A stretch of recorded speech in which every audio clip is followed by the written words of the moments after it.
The California governor signed a Fair Pay to Play Act on Monday. So that means that student athletes will be able to profit off their likeness in the near future.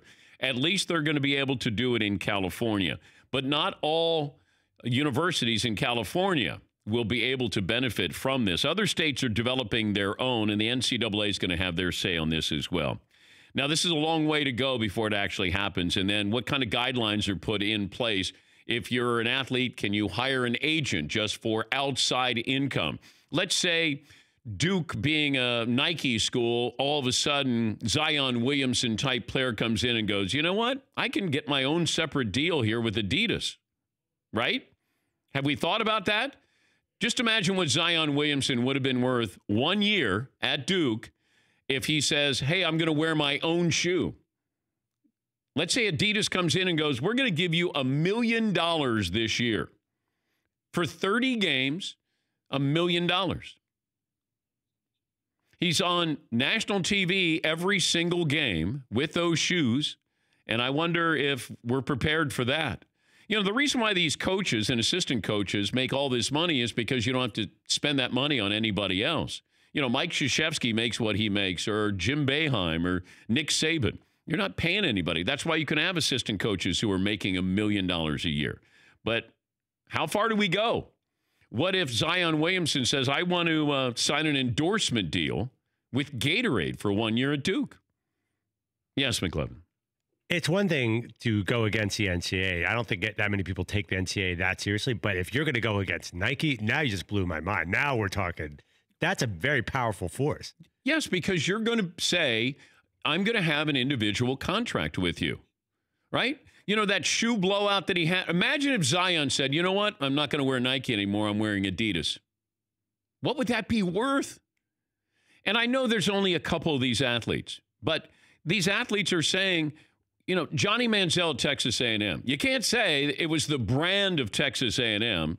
It was Johnny Manziel who became the brand there. Yes, McLevin. Don't the shoe companies steer the high school kids to certain colleges? Yes, they do. I mean, to be realistic. Yes, they do. Yes, they do. So if Zion was going to go with Adidas, he would go to an Adidas school because they already start recruiting in high school, right?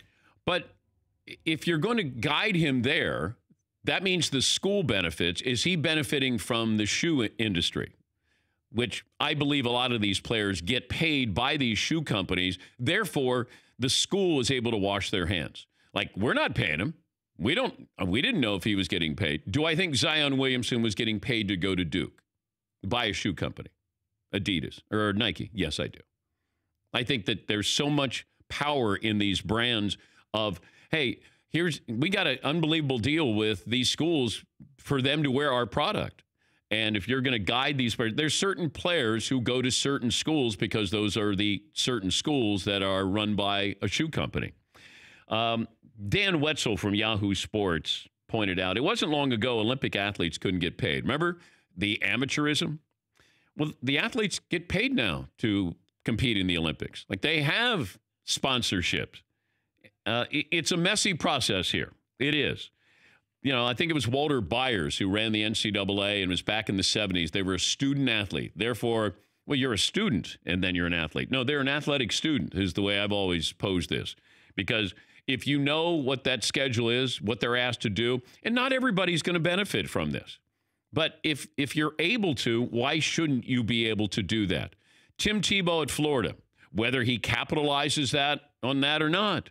You know, if he had T-shirts of him kneeling, you know, he should be able to, because somebody else is. Something's bound to happen. Change is here. It is.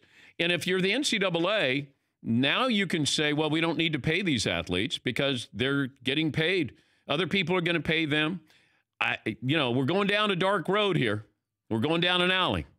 And I don't know if there's a light at the end of the tunnel. There's no street light on, in my opinion, because let's say you're Alabama. And you are going to have a car dealership that just says, hey, we're going to pay you. Tua, come on in. We want you to come in every Sunday, and you're going to wash cars, shake hands, whatever it is. And we're going to give you $100,000. Now, you have to report that. Now these athletes actually have to show up for the jobs that they were paid for. Now you have to pay taxes on this stuff. I hope that the sports survive, and I hope they thrive. And there's no reason why an athlete shouldn't be able to capitalize if others are capitalizing on your likeness. For more Dan Patrick Show, tune into Audience Channel 239 on DirecTV. Stream for free on BR Live or download the Dan Patrick Show app.